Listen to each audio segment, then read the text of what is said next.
I think that it is always toxic women that date men. Most scenarios, hot take. You have to be toxic to date someone that is, that is less than you, has those insecurities. There's something that those insecurities feed inside you. I'm sorry, but that's the truth. That's what I think. I agree, actually. I think that you want a level of control. Yeah. Girl, that's why I'm here. I feel like, yeah, you want a level of control. Yes. Because if you're dating a high value man. Sorry. A high value man. Well, like, you get what I mean? Like, if you're dating someone that is your actual spec, like, that looks good on paper. You have to you cannot act like that. To a degree. You cannot act, you're not going to act like that. You're not. Everything will be funny all of a sudden. Like, bro, you're not going to act like that. 100%. So, and it takes a lot for you to understand yourself. And this is the guy I'm talking about. He has to remove himself from that scenario because he thinks that he doesn't care, but he does. What do you mean? He thinks he doesn't care that she makes more money than him or she. 100% he does. He would swear he doesn't care, but he does. Do you know what the craziest thing is? I was on TikTok and this guy keeps doing day in the life of a house husband, yeah. And people were like, women would be like, you're so strong to be a house husband, to be not being the breadwinner, Men were strong. Like, men were like, look at this weakling, little pussy boy cleaning up after his wife. Do you know it came out that the reason he can be a house husband and be comfortable in his house husbanding, it's because he inherited like $50 million from his daddy when he died. That's crazy. So that one, even though his wife, he's literally just living the life he wants. Do you understand that sort of thing? I hear that. Like, everybody in that house is doing what they want. If my husband has $50 million, most of us are stay-at-home parents. Like, no, but she likes what she does. I know. I mean, to be honest, I like what I do. I feel like I can never ever not work. I feel like I would once I would definitely work. You have to do something. I definitely them kids will drive you crazy. What would drive you? Them kids will drive you crazy.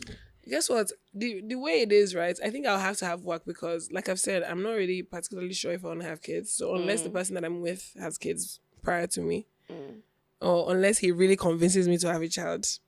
The amount of convincing you have to do. You get? I want a child, but like, you really have to convince me. I don't want to do it alone. So 100%. That's why I said the person has to convince me. Like, you have to make me. I don't want to raise a child alone ever. Like, I don't want to do it. I don't want to be the sole carer. That is, I don't even want to be the primary caregiver. I want the primary caregiver to be able to shift. Like, I want sometimes my husband is my partner is the primary caregiver, and I'm like, I don't want to be the prime So I think that's what I'm saying. Like, I want to be convinced to have a child. Like, all these things that some women, they'll be pregnant and their husband is in another country. I can't do it though. You cannot do it. So if my back is spending me in the night, who will rub it? You rub yourself there. Joker. Water bottle. Joker. I can't do it. Here's another one. Why are we having an insecure men crisis in this? Oh God, we had an episode about dating insecure men. We should probably do another one. Oh, we should update the episode.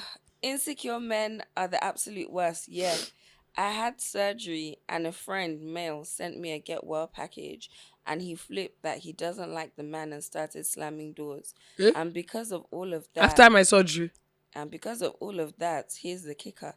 He refused to help me during recovery. If you haven't left that man, you are the problem. Yeah, big fool.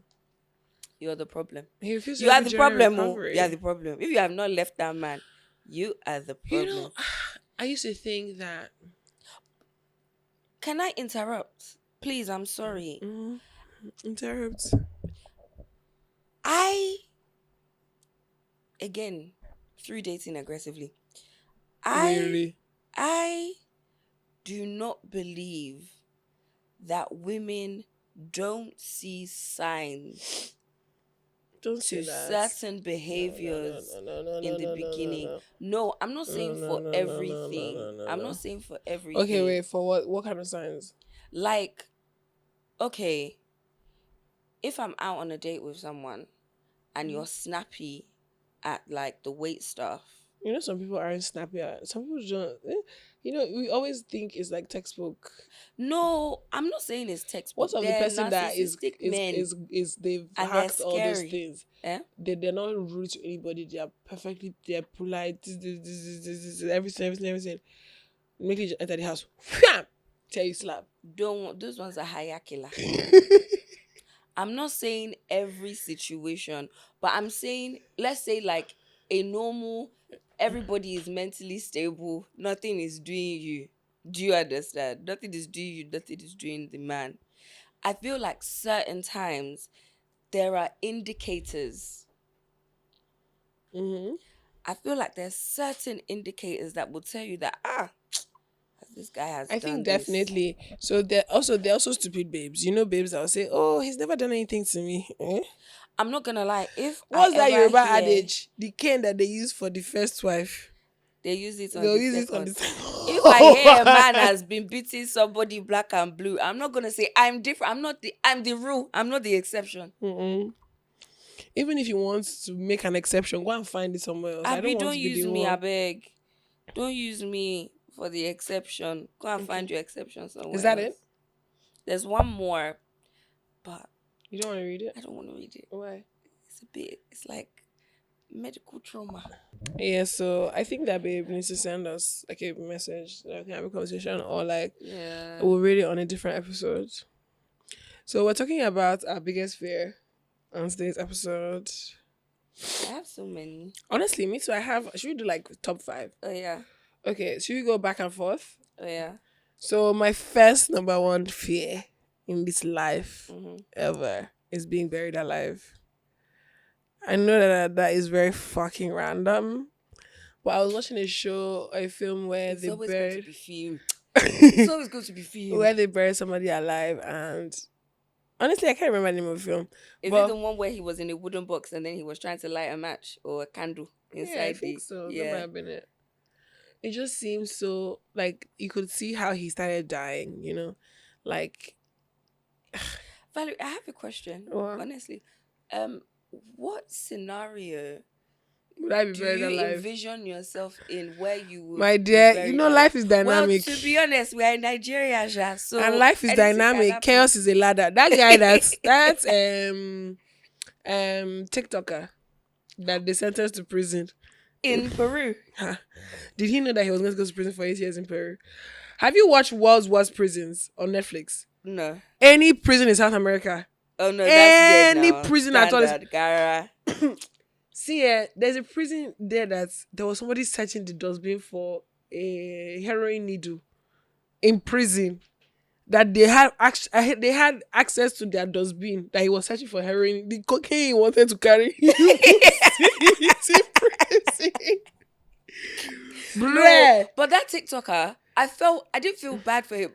Honestly, he looked like he wanted to run bad. If I were him, Wait. knocking my head on the wall. So you know, because what the hell? when I heard that they found him with cocaine, Yeah. I thought that it was like Like a little baggie.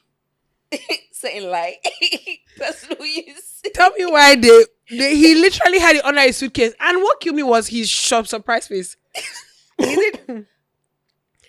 Like, what was he surprised about? Maybe he didn't know it was that much. You know all these cartels. Don't ask me questions how I know. But you know all these cartels, yeah. They'll say, okay, you carry a key, yeah, and then they'll now say, this is where the key is. But by the time you open it, there are 10 more keys hiding out in that space. Did you hear the reports that they said that was not the first time he had smuggled cocaine out of the country? What? Yeah. So he does, like, this is his P. Apparently he was a drug smuggler. But But he was watching people that he was a TikTok star.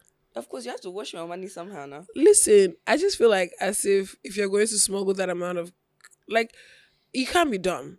So I think he's thinking, I'm just going out of the country and I'm going, like, they're not going to stop me in the UK. Like, I'm leaving their country. So it's not like as if I was bringing it into their country.